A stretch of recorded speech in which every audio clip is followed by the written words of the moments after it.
Hello, and welcome to inverse functions. So inverse functions, let's think about what this is like in life. State the inverse action or actions. So what kind of undoes opening the freezer? Closing the freezer. Right? That's the opposite of opening the freezer. Walking out the front door and closing it behind you. Well, what would you have to do to reverse that? You would have to open the door and walk in the house. Walk in the front door. Right? That's kind of the inverse idea. So that's exactly what we're going to be talking about, only instead of actions, we're going to be looking at math, because, that's what we're doing here, math. Describe verbally the inverse of the statement. Then express both the given statement and its inverse symbolically. Okay, so describe verbally. Subtract 3 from x. We will add 3 to x. Notice our prepositions change as well. Okay, so subtract 3 from x in black. Subtract 3 from x. The opposite of that is add 3 to x. All right. Multiply x by 2, then add 4. So how do we undo this? We're going to subtract 4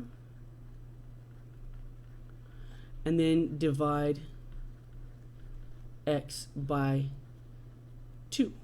All right, what might this look like? Multiply x by 2 and then add 4. So our inverse is we're going to subtract 4 and then divide it all by 2. All right, so from x. Subtract 4 from x, and then divide what's left. Subtract 4 from x. My goodness, there we go. And then divide by 2. That's the opposite, right? Opposite order, opposite operation. So that's what an inverse is going to do for us, but we're going to make it a little more complicated than just walking out the front door and closing it behind you, opening the door, and then walking in the house. A couple of definitions and properties. A function f is a one-to-one function if for elements a and b in the domain of f. As long as a and b are not equal, then their outputs are not equal. So different inputs always results in different outputs. And one way that we can test for this one-to-one is through the horizontal line test. If every horizontal line intersects the graph of a function f at most once, then f is a one-to-one function. Because a horizontal line shows us the outputs. And if a horizontal line only hits the graph once, I know that I have a unique output for a unique input. All right. We could ask ourselves, is this function one-to-one? And if we look at a horizontal line, maybe this horizontal line, we see that we have two different outputs.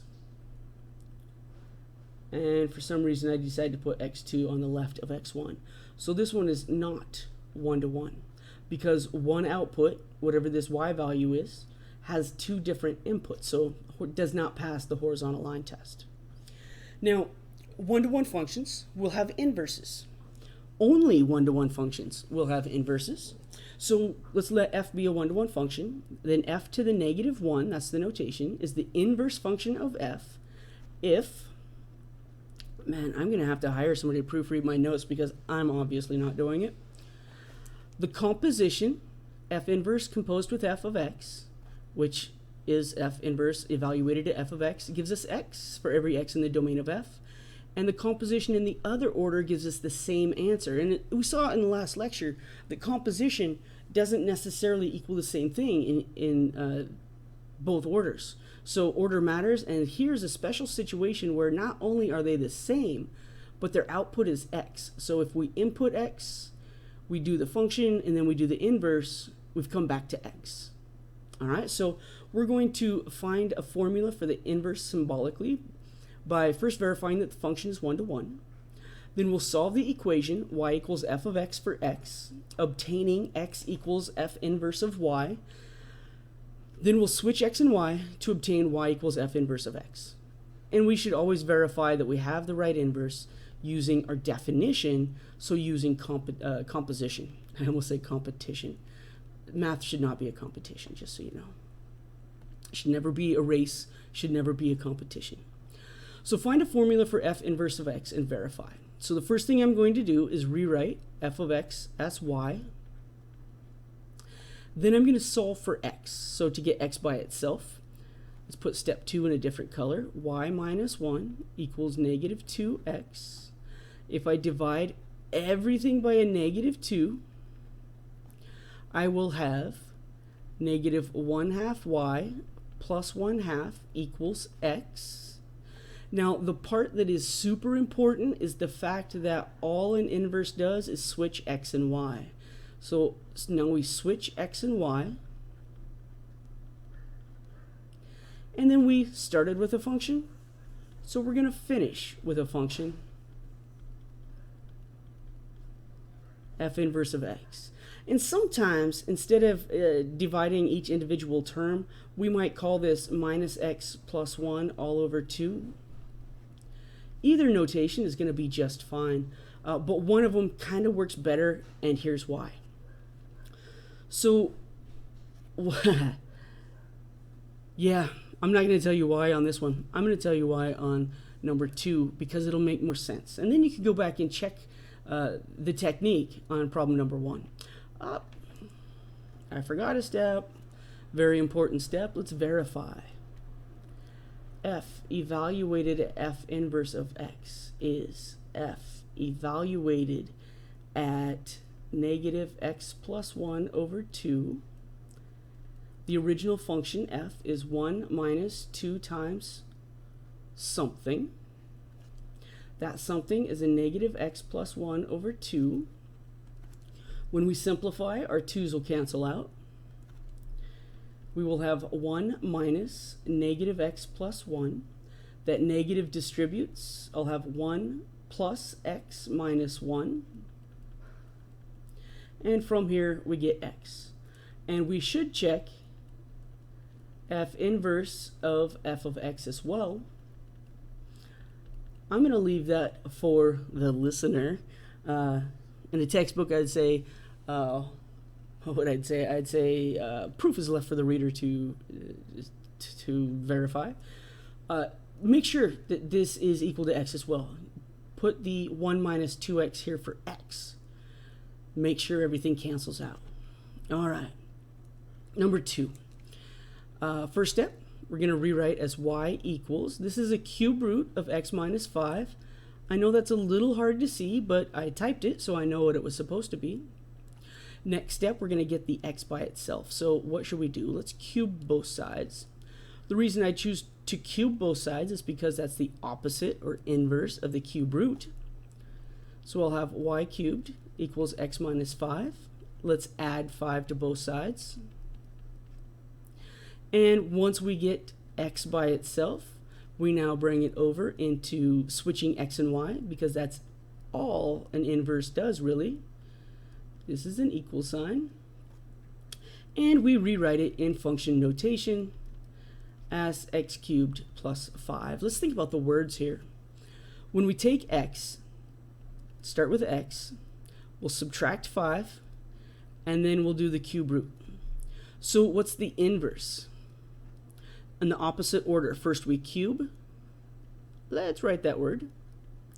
We cube it, and then we add 5. Let me put this in the right order. Here we go. Undoing in the opposite order, right? Walk through the front door, close the door behind you. In order to get back in, you have to reverse wow, I'm having brain malfunctions right now. Reverse the operations. Reverse the actions. Whew, that was hard. Reverse the actions in the opposite order, right? So you can't walk through the front door and then open it. You have to undo the cube root by cubing. And then you have to undo the subtract 5 by adding 5. And look what we have here. The inverse is I cube it, and then I add 5. It's exactly the opposite operations in the opposite order. So if you can write this function in number 1 in terms of what do I do to x? First I multiply by 2, and then I subtract from 1. What does the inverse do? My inverse is, once we start with x, what was my inverse? My inverse is subtract from 1. So it looks like I'm still subtracting from 1 and divided by 2.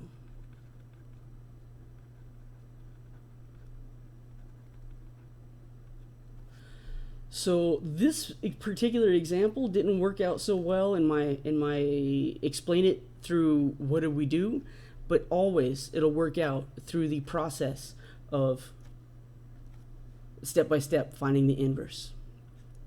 F evaluated at f inverse of x.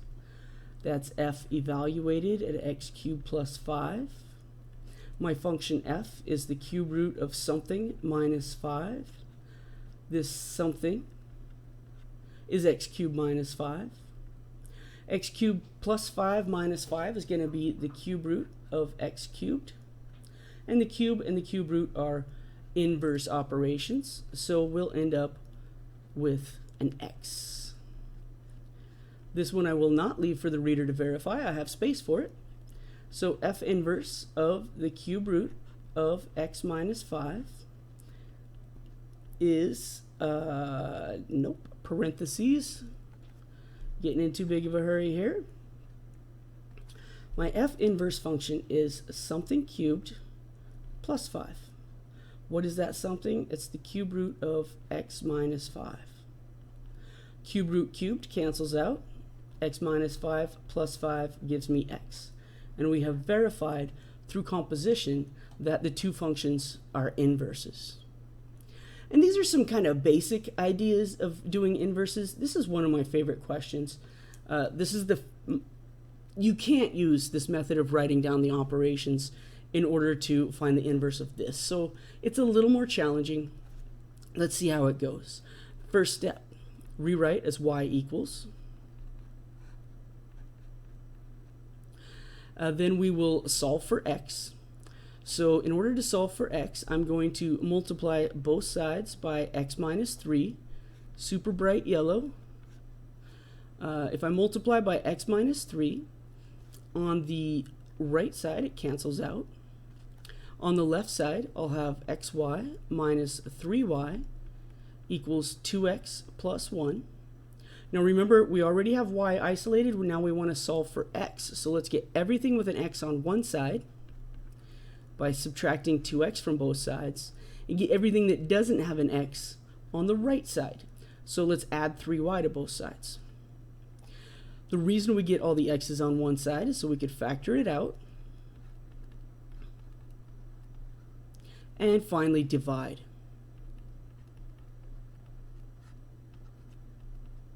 So sometimes it's a little more challenging to solve for x, and we have to do a few more operations. But in general, you'll have the same idea. So now we rewrite, changing x and y. So what was an x becomes a y. What was a y becomes an x. And then we'll finish it off with inverse function notation. Remember, the problem started in function notation, so we want to finish it in function notation. Verify the inverses by composition. Hit pause. I encourage you to do that. This is a fun one to do with compositions. Fun in italics. It kind of depends on who you are and your idea of fun, but I kind of enjoy it. Now there are some functions, like quadratics, that we know are not one-to-one. This particular function we know is a reflection across the x-axis and shifted up 4. So this graph, 1, 2, 3, 4, will look something like this. And is not one-to-one. It's obviously not one-to-one. I see an infinite number of values here between 0 and 4, but there's a lot of values that make this not one-to-one. So I want to restrict the domain so that it is one-to-one. So what I'm going to do is I only want to take half of this graph. If I take this portion of the graph, or if I take this portion of the graph, it doesn't matter which one. So x greater than or equal to 0 or x less than or equal to 0, I can find an inverse. So let's do these one at a time. I'm going to do both of them. All right, so we'll find an inverse. Let's use green up here. So I'm looking at y equals 4 minus x squared. Now I want to solve for x. So I will add x squared to both sides, subtract y, and then take the square root. Now, when I take the square root, remember anytime you choose to take the square root, you have to deal with plus or minus. But here, x value has to be greater than or equal to 0. So when I look at this x, I know I have the plus. I have the positive square root. All right? This one leads me to this step. So once I have x solved for, I switch x and y, because that's really all an inverse does, and rewrite with function notation. Because my problem started with a function, I want to finish it with a function. Now, in our second example, right, what if we chose x is less than or equal to 0? We start the same way. Y equals 4 minus x squared. We want to get x by itself, so let's add x squared to both sides and subtract y. To get x by itself, we're going to take the square root. But which square root do we want? Do we want positive or negative? This, x less than or equal to 0, tells us we want the negative square root. Then we switch x and y. And rewrite in function notation. So your domain of restriction of the original function will let you know which square root, the principal square root or the negative square root, to take when you use this process of square root in order to find the inverse. So depending on your restricted domain, you could get two different functions for your inverse. And it turns out, let's just slap a little extra knowledge on here. The square root of 4 minus x is going to end up, let's see if I could do this. It goes down, so it's going to be looking like this. And this one will, hurting my head. Goes negative. There we go. I should have used the teal on that. Let's see if I could copy that line in teal. Pretty close. And those are our inverse graphs. So it depends. It looks like the top half of a parabola laying on its side and the bottom half of a parabola laying on its side. Not only it looks like, it is. Very important here. Very important. The domain of f is equal to the range of f. And the range, f inverse. Domain of f equals the range of f inverse. The range of f equals the domain of f inverse, because all an inverse does is switch input and output. So if on my function f I have the point AB, then on my function f inverse I'll have the point B comma A. That's it. That's what an inverse does. Flips it around. All right, so let's see. Here's our last example. Here's our graph y equals f of x. F of negative 1. All right, just f negative 1. I get an answer of 2. Awesome. F inverse of negative 2. So this is what x gives y equal negative 2, right? Because the input of the inverse is the y values, because it switches x and y. So what gives an output of negative 2? Oh, that would be 3. F inverse of 0. What x value gives us an output of 0? The output of 0 is here at 1. All right. F inverse of 0. And down here, I'm going to put F inverse of negative 2. What's the x value that gives me an output of negative 2? Oh, now composition. Last problem of this lecture. Now we should know this answer. I'm going to tell you it's 3. I'm going to show you why. What's f of 3? When x value is 3, I get a y value of negative 2. What's the inverse of negative 2? Well, we found that up here. The inverse of negative 2 is 3. Remember, a function and its inverse are opposite operations. So what you input is what you'll get in an output when you do the composition of a function and its inverse. That's by definition. We don't have to do all of this work because we know what that's going to be. All right, that's it for inverse functions. Thanks again for listening.